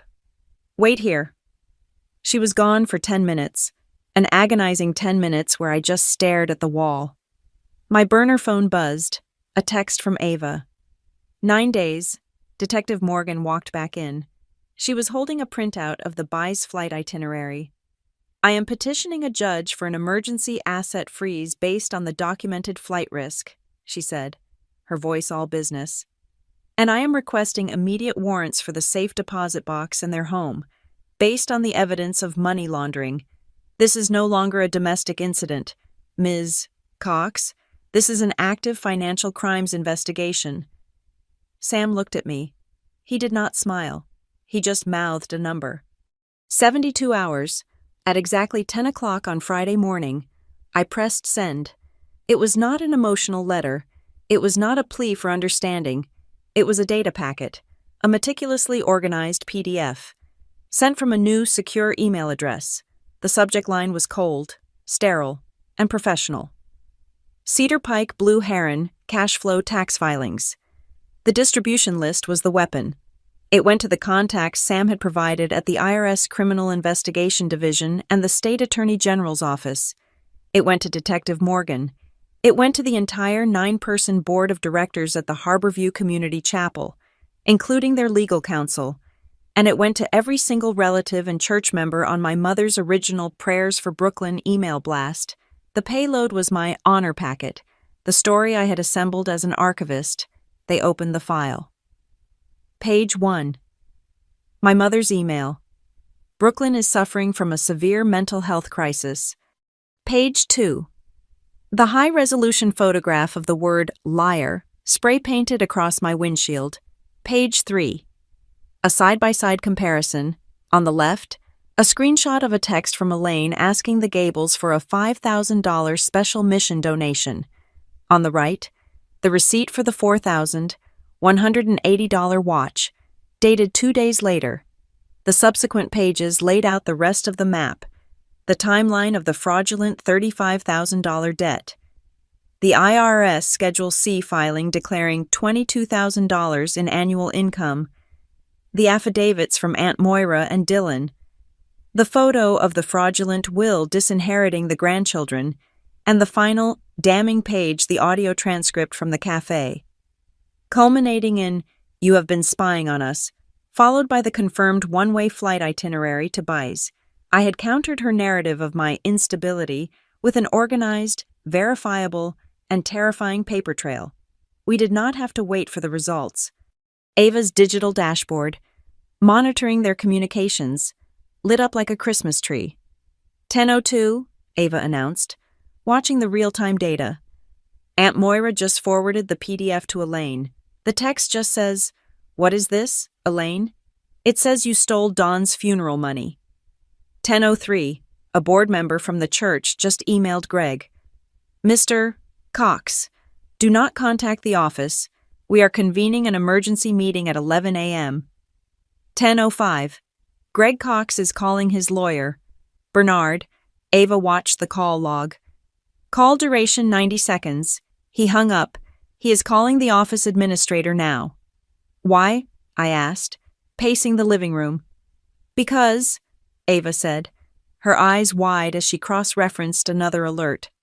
Detective Morgan's asset freeze, the one she petitioned for yesterday based on the flight risk, was approved by Judge Kwan at 9:30 this morning. All accounts tied to Greg, Elaine, Cedar Pike, and Blue Heron are frozen. The retainer Greg has with his lawyer, the bank just declined the charge. The first pillar had fallen. They were trapped. My mother's reaction was exactly what I had expected, public and hysterical. A post appeared on her Facebook page at 10:30.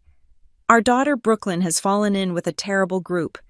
She is mentally ill and has created forged documents to try and destroy her father and me. We are the victims of a vicious slander campaign. Please pray for her. She is truly lost. But the narrative was no longer hers to control. The comment section filled up, but not with the sympathy she expected. The first comment was from Aunt Moira. Elaine, stop saying I am paranoid. I have the bank statements. Where is Don's $14,000? The second was from my sister, Riley. Then why did you try to steal Grandma Evelyn's will? And where is my $9,400 from the wedding? The digital walls were closing in. At 11:15, the Harborview Community Chapel Board meeting concluded. An email was sent to the entire congregation. The board had voted unanimously to suspend Greg and Elaine Cox from all financial and ministerial duties. Effective immediately, they had also voted to hire an independent forensic auditor to review the last 5 years of the Mission Fund, the church's former treasurer, a quiet man Greg had pushed out 3 years ago. Replied to the group, "It is about time. I have had concerns for years about the Blue Heron account and the lack of receipts. The social structure that had protected them, the one they had built on piety and charisma, was dissolving in real time. At noon, Patricia Vale, my legal aid lawyer, forwarded me 2 new documents. The Gables, the elderly couple, had gone to their own bank, retrieved their statements, and with their son, had filed a notarized affidavit alleging financial abuse. They were no longer confused, they were witnesses.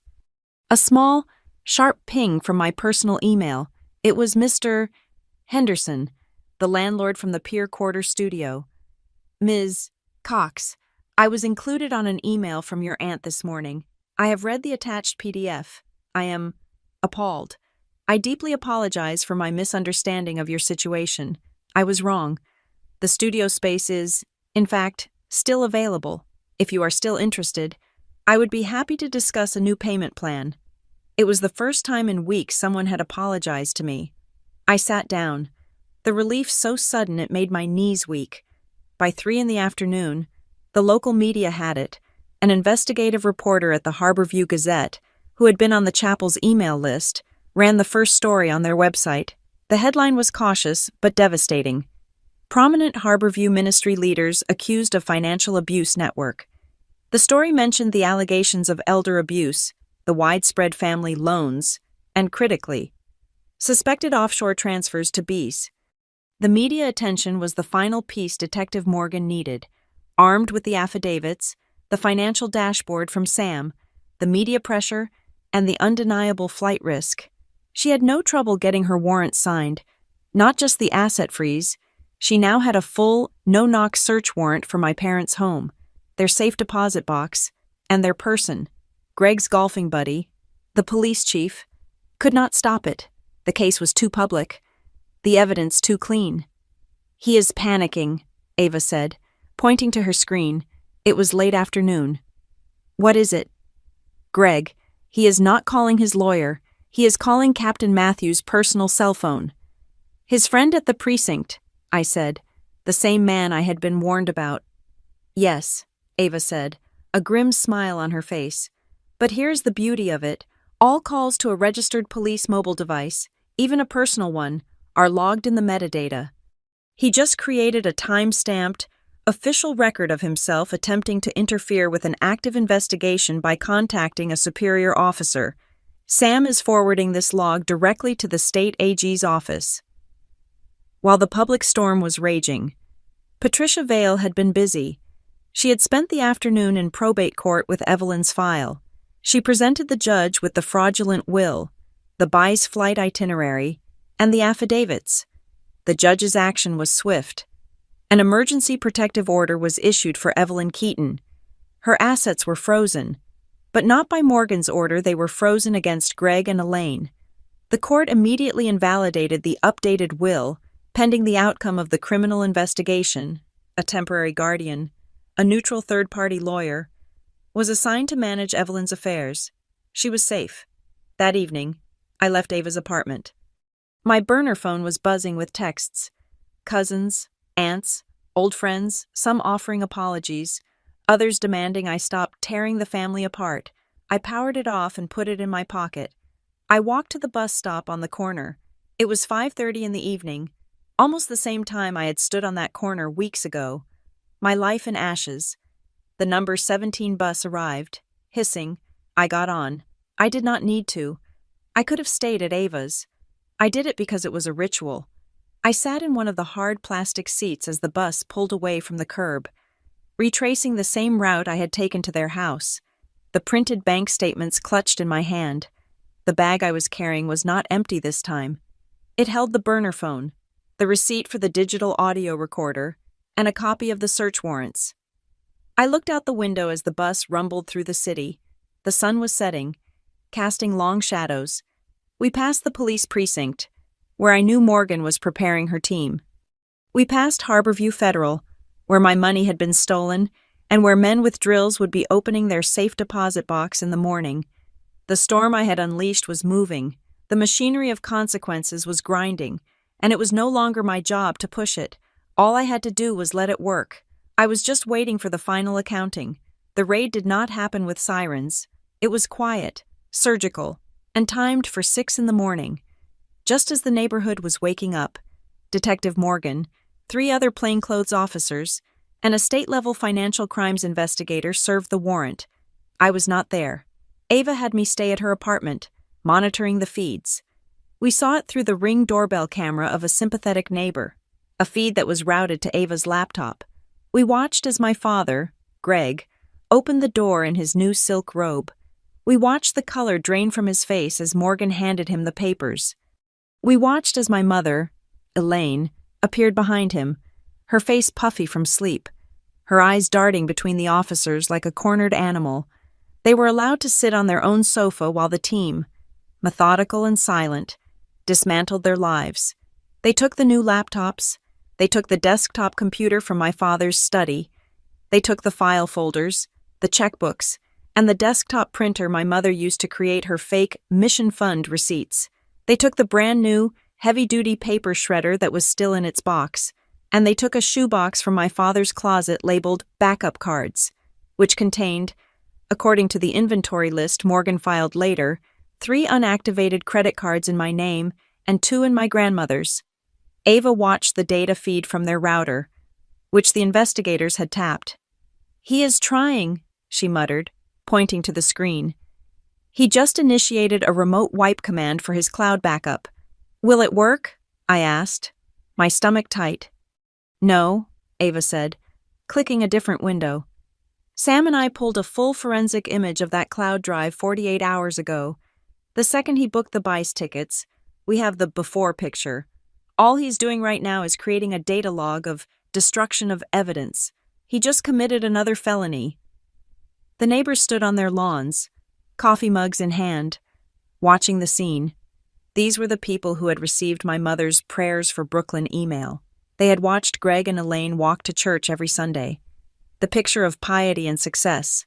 Now, they watched as investigators carried out boxes labeled financial evidence. No one spoke. The silence was its own verdict. The social unmasking was as swift as the legal one. At 11 a.m., the Harborview Community Chapel's Board of Directors, having received my PDF and the news of the raid, released their official statement. It was brutal. Elaine Cox was not just suspended. She was permanently removed from all lay leadership and any role involving finances. The Blue Heron missions and San Paloma funds were declared void.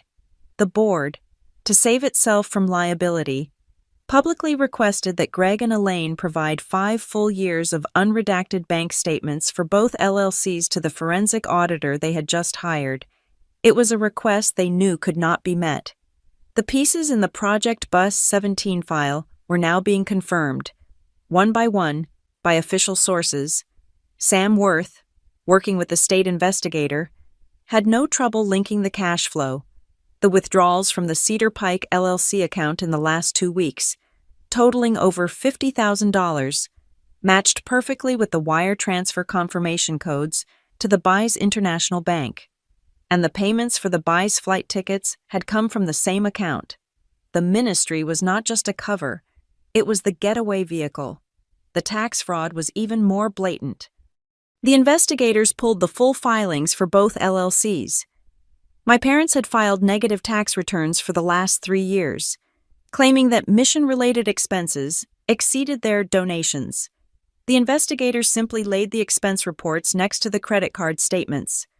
Mission-related expense $4,180 on the tax form matched the charge from Harborview Fine Timepieces. Mission-related expense $3,200 matched a charge for Elaine Cox Spa Wellness Retreat.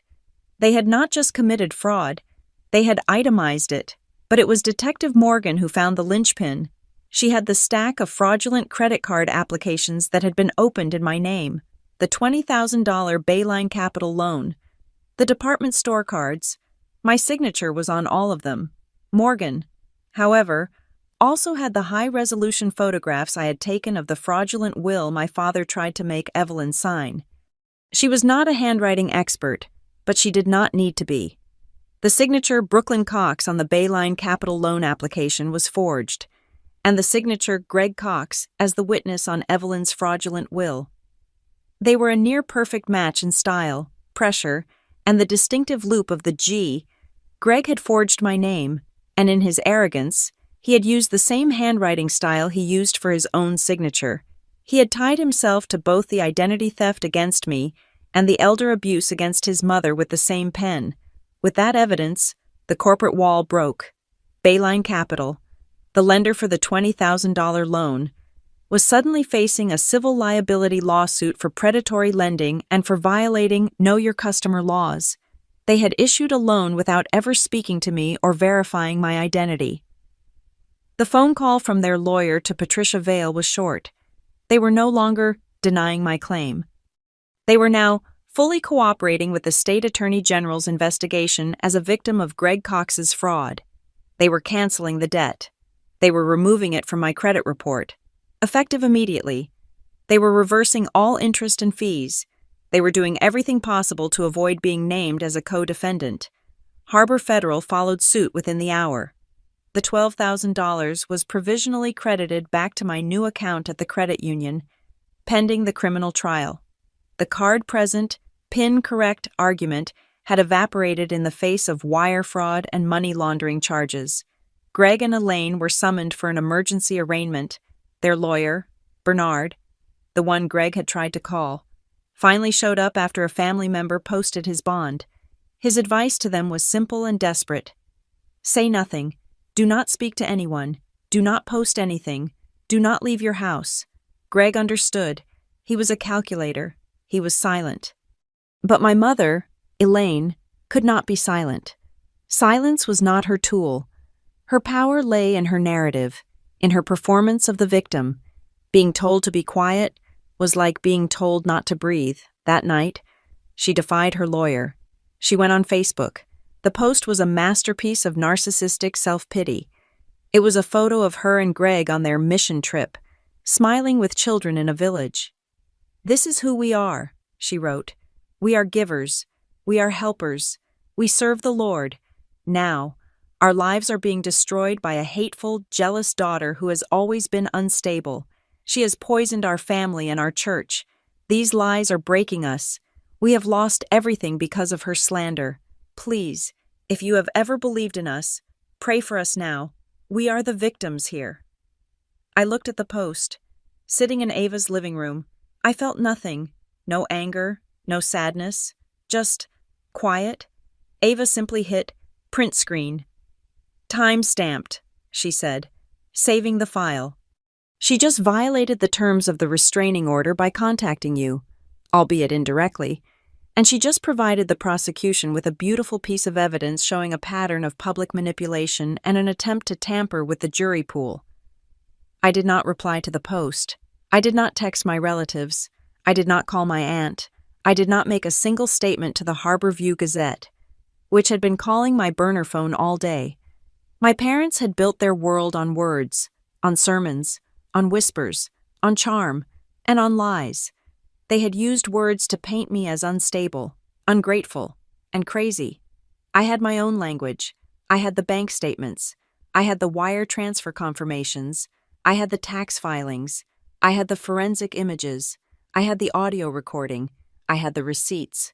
I let the paper do the talking. The unmasking was complete. The machinery was moving toward a trial. Every lie had been exposed. Every asset frozen. Every escape route cut off. The perfect couple was trapped. Their reputation shattered. Their finances in ruins. I should have felt victorious. But as I looked at the complete Project Bus 17 file, the entire case laid out from start to finish, one piece still felt wrong. I had been pushed to the brink of financial ruin, and in my desperation, I had built this case, but what had started it? The timeline. The fraudulent credit cards were opened 3 weeks before my account was drained. The Buys account was opened 2 weeks before. They were already planning their exit. Draining my savings account was just the final, greedy cash grab. It was not my confrontation that started this. I had not triggered their panic. Someone else had. Someone had put pressure on them before I ever knew what was happening. Someone had lit the match that forced them to accelerate their plan, forcing them to get sloppy, to get caught. Who had really set these dominoes in motion? The Harborview County Courthouse was not the grand, wood-paneled cathedral of justice you see in movies. It was a modern, low-ceilinged building that smelled of industrial disinfectant and stale coffee. This was not the criminal trial. That was still being built by the state AG's office. This was the emergency hearing to determine if Detective Morgan's temporary asset freeze should be made permanent, and to formally ratify the emergency protective order over my grandmother. Evelyn, my parents were already there. They sat at the respondents' table, flanked by their lawyer, Bernard. They looked collapsed. All the righteous indignation, the pastoral charm, the tearful performances, it was all gone. Greg, my father, was a shade of gray I had never seen before, his suit hanging on him. He stared at the wall ahead. Elaine, my mother, was huddled in her chair, her face puffy and raw. She was staring at her own hands, twisting a tissue. I sat with Patricia Vale. I felt strangely calm. My work was done. The spreadsheets, the audio file, the affidavits, the photographs. It was all in the judge's file. This was just the formality. The gavel fall. I let my eyes drift to the gallery behind them. It was mostly empty. A single reporter from the Gazette, a few law students, and in the last row, near the door, sat the old man from the bus. My heart seemed to stop. I stared. It was him. The same worn, pilled wool coat, the same quiet posture. He was not looking at me. He was looking at the judge's bench. His expression calm, patient. I felt a chill. What was he doing here? His presence felt like a physical impossibility, a dream overlapping with reality. I could not make it make sense. The judge entered, a sharp-faced woman named Kwan. We rose and sat. She put on her glasses and looked down at the thick file. "I have reviewed the motions before me," Judge Kwan said, her voice cutting through the silence. "The motion for a comprehensive asset freeze on Gregory Cox, Elaine Cox, and the corporate entities Cedar Pike and Blue Heron. I have also reviewed the emergency petition for the protection of Evelyn Keaton, The evidence provided, particularly regarding the flight risk and the allegations of elder financial abuse, is substantial. Bernard, my parents' lawyer, leaped to his feet. He was sweating. Your Honor, this is a procedural ambush. It is a gross overreach based on the coordinated slander of an unstable daughter and her accomplices. This is a family dispute, nothing more. My clients have been libeled, their assets frozen without due process. Before he could continue, the courtroom clerk, a thin, quiet woman, hurried up to the bench and whispered to the judge.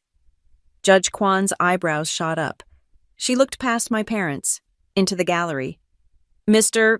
Hale, the judge called out. The clerk informs me you wish to address the court as an interested party. The name meant nothing to me, but my mother's head snapped up. She turned. Her eyes locked on the old man in the back row. Elaine made a sound. It was not a word. It was a small, high-pitched noise, like a kettle boiling dry. The color, what little she had, drained from her face. She looked, in that one instant, absolutely terrified. The old man stood up. He walked forward, his steps making no sound on the thin carpet. He stopped in front of the bench. Arthur Hale, Your Honor, he said. His voice was exactly as I remembered it, a low, warm, steady rumble. I am here on behalf of the Hale Family Trust, and I am here as the maternal grandfather of Brooklyn Cox. The air left my lungs. Maternal grandfather, my mother's father, the man I had been told was dead, the man my mother claimed had abandoned her, the source of 1,000 of her stories of victimhood. Greg was staring at him now, his mouth slightly open. He looked like he had seen a ghost. Mr. Hale, the judge said, her voice cautious. That is a significant claim. It is, Your Honor, Arthur Hale said, still facing the bench. I have spent the last 25 years at a remove from my daughter, Elaine, and her husband, a distance I was forced to establish in 1998, after I discovered Mr. Cox attempting to siphon funds from my company's employee pension fund. Bernard was on his feet again, sputtering. Objection relevance. This is prejudicial. Unsubstantiated slander from... It is context, Counselor, Judge Kwan said, her voice like ice.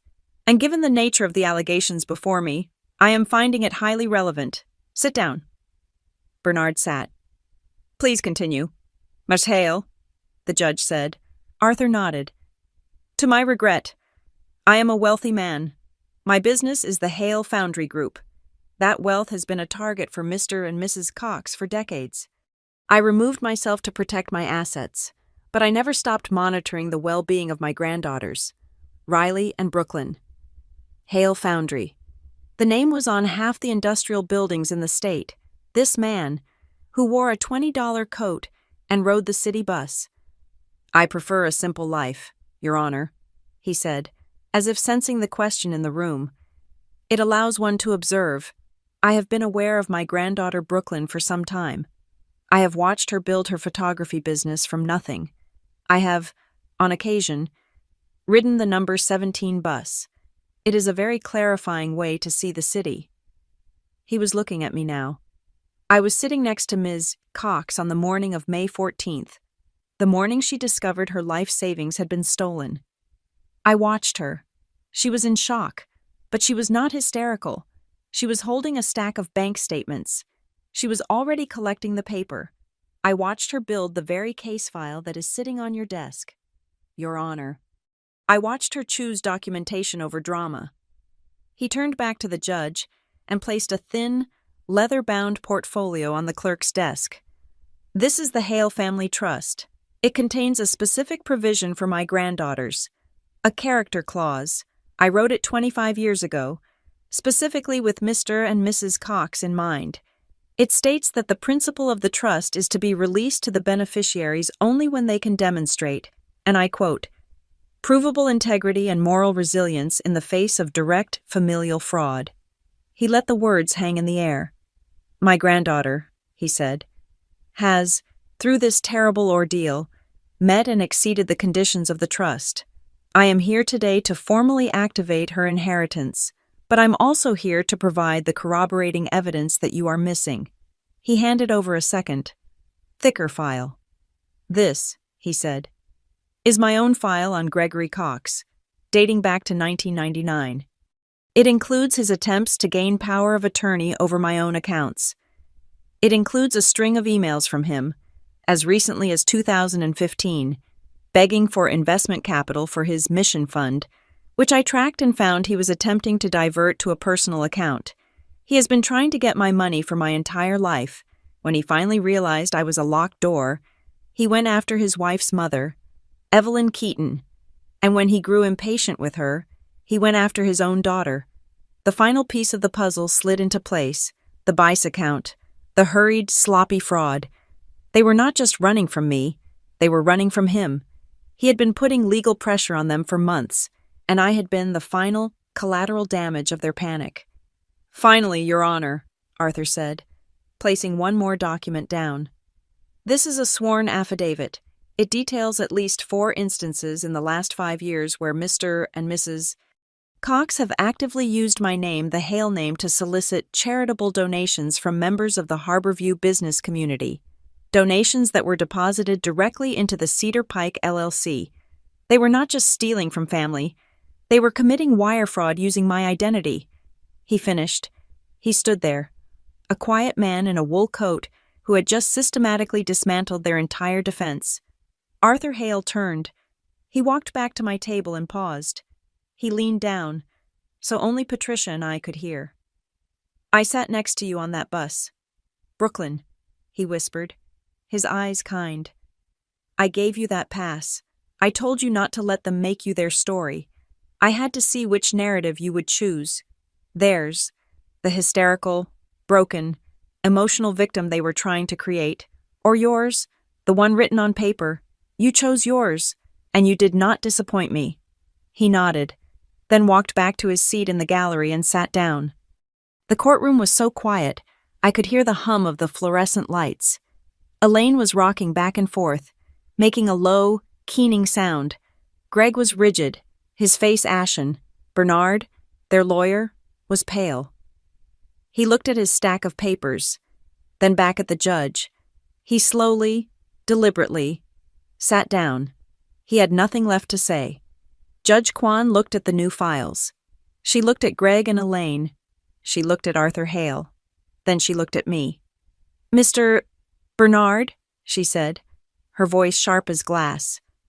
Given this new testimony, which corroborates a multi-decade pattern of systematic fraud, and given the now overwhelming evidence of identity theft, elder financial abuse, and extreme flight risk, the court finds sufficient, indeed overwhelming, grounds. She lifted her gavel. The temporary asset freeze on all accounts, domestic and international, held by Gregory Cox, Elaine Cox, Cedar Pike LLC, and Blue Heron Missions, is hereby made total, comprehensive, and permanent pending the outcome of the criminal trial. The protective order for Evelyn Keaton is ratified, and I am issuing an immediate no-fly order for both respondents, Mr. and Mrs. Cox. You will surrender your passports to this court by 5 p.m. today. The gavel cracked down. It was done. The day they were scheduled to fly to BICE dawned clear and cold. At 9:58 in the morning, just 2 hours before their flight, Detective Morgan, backed by 2 state attorney general's investigators, bypassed the bail process entirely. Armed with the evidence from Arthur Hale and the now undeniable proof of their intent to flee, a judge signed the emergency arrest warrants. A separate, supplemental warrant was signed to drill the safe deposit box at Harborview Federal. They never even made it to the security line. Detective Morgan intercepted them at the departure gate for the Miami flight. They were standing there, holding their carry-on luggage, their faces pale and tight. They had surrendered their passports to the court as ordered, but in their arrogance, they had applied for emergency replacements, claiming the originals were lost. The system had flagged them instantly. Morgan just walked up, held out the warrants, and said, Gregory and Elaine Cox, you are under arrest. Their real valid passports were found in Greg's briefcase, a final, foolish lie. They were in an arraignment room by 3 that afternoon, wearing paper jumpsuits, the state's prosecutor, a sharp woman who looked even more tired than Patricia Vale, unrolled the initial charges. It was a cascade of felonies: conspiracy to commit bank fraud, identity theft, aggravated identity theft against a person over 65, 7 counts of tax evasion, conspiracy to launder money. While they were being read their rights, my new email inbox, the one tied to my Clean Credit Union account, was lighting up. First, an email from the legal department at Bayline Capital. Dear Ms. Cox, in light of the criminal investigation, we have signed a formal restitution agreement. The fraudulent loan of $20,000 has been voided. All negative reports to the credit bureaus have been expunged. Second, an email from Harbor Federal. We have reached an agreement with the state AG's office. The $12,431.82 has been confirmed as a fraudulent withdrawal. The funds have been permanently restored. The financial pillars they had kicked out from under me were being rebuilt, one by one, by the very institutions that had dismissed me. The final social pillar collapsed the same afternoon. The Harborview Community Chapel released the findings of its forensic audit. It was devastating. The Blue Heron Missions Fund was a legal fiction, a shell. The audit confirmed that over 80% of the donations were funneled directly to the Cedar Pike LLC. Elaine's meticulous, self-printed receipt book, the one she used to charm the Gables, did not match a single point-of-sale transaction. It was, the audit concluded, a deliberate and sustained act of sophisticated financial deception. In probate court, the final nail was hammered in. The judge, citing the criminal charges, permanently voided the fraudulent will my father had tried to force on Evelyn. An independent guardian was appointed, a professional fiduciary who answered only to the court, to manage her estate and ensure her protection. She was free of them. My grandfather, Arthur, met me in Patricia Vale's small office. He did not come with sympathy. He came with tools. The trust is yours, he said simply, placing a portfolio on the desk. But it is not a windfall. It is a foundation. He had set up a team for me, a civil asset recovery lawyer, to begin the process of clawing back any money that had made it to BICE, and a trust manager. There is a matching grant provision, Arthur explained, tapping the file. For your studio, you secure a lease, you present a transparent business plan, and the trust will match, dollar for dollar, your first year of operating costs. You earned it. Now build it. I had one last piece of evidence to file. I had spent the weekend in my new, temporary darkroom, processing the images. I submitted my final packet to the prosecutor's office.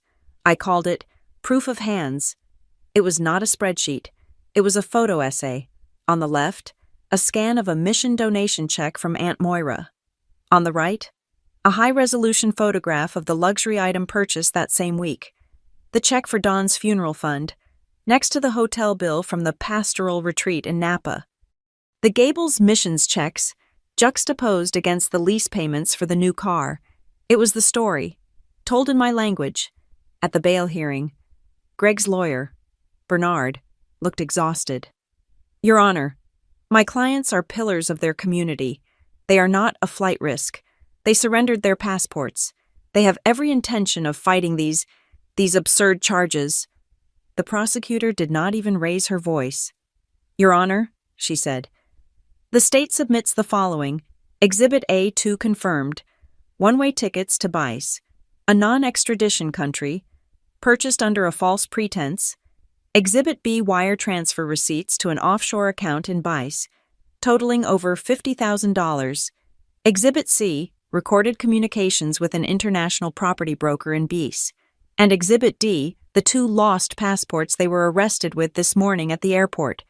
The state asserts that Mr. and Mrs. Cox are not only a flight risk, they were in the process of fleeing. The judge looked at Greg. Mr. Cox, do you have anything to say? Greg stood. The mask was gone. There was no charm, no pastoral authority, just a hollowed-out, desperate man. It was a misunderstanding, he whispered. Bail is denied, the judge said. The sound of the handcuffs clicking shut was small, metallic, and final. 2 officers flanked them. Greg stared at the floor. But Elaine turned. She looked back. Searching the gallery, she looked right at me. I had expected to see tears. I had expected the performance, but there was nothing. Her eyes were not sad. They were not angry. They were just empty. The performer had left the stage. I stood up and walked out of the courtroom. I did not look back. I stood in the courthouse hallway, the smell of disinfectant sharp in my nose. I let out a breath I felt like I had been holding for 6 weeks. It came out as a ragged, shaking sigh. My legs felt weak. My cheap burner phone, the one I still carried, vibrated in my pocket. I pulled it out. It was an email alert from my new credit union. Notification. A deposit of $12,431.82 has been initiated. I stared at the numbers. I walked out of the courthouse, pushing through the heavy glass doors into the bright, cold afternoon. A city bus was pulling away from the curb, hissing as it went. The number 17. Arthur was standing by the curb, his wool coat buttoned against the wind. He was not looking at me. He was watching the bus disappear down the street. He must have heard me stop. He turned. "You chose paper, not noise," he said, his voice quiet, almost lost in the traffic. "They wanted a screaming match. You gave them a balance sheet. That is why today, the story is well and truly yours." Thank you so much for listening to my story. I would love to know where you are tuning in from. Drop a comment below and let me know, and share your thoughts. Please subscribe to the channel, like this video, and if you want to support more stories like this one, hit that hype button so more people can hear it.